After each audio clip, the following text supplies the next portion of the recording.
也在厕所滑倒，结果髋关节骨折，最后居然久病人世。小李一直以来身体都很健康，某次搬重物受伤之后，身体居然瘫痪不起。陈小姐某天只是咳嗽，咳到胸部疼痛，竟然肋骨断掉。你以为这些故事与你无关吗？这些全部都是真实的案例，他们的共同点就是骨质疏松。骨头负责支撑我们全身的重量与行动，骨质密度代表骨头健康的程度。健康的骨头就像面包，里面是致密的结构；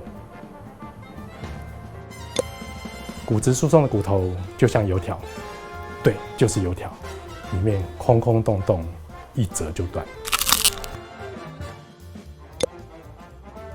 骨质疏松和退化性关节炎不一样，不会引起疼痛，也不会引起任何症状，直到骨折发生。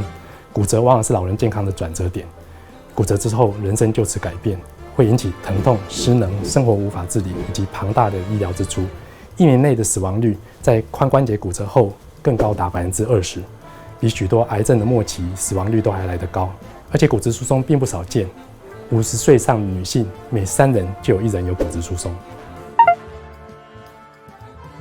骨质密度检查目前唯一的标准是双能量 X 光吸收仪，它会照射您的腰椎两边髋部，就可以知道您的骨质密度。如果您有相关的危险病史，包含类风湿性关节炎、停经女性、曾服用类固醇，或者家中长者有骨折或驼背的状况，都应接受骨质密度检查。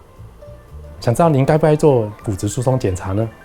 可以参考学会的1分钟骨质疏松自我检测量表，如果符合任何一项，赶快做检查哦。最后提醒大家，千万不要忽视骨质疏松带来的威胁，健康的决定权在你手上。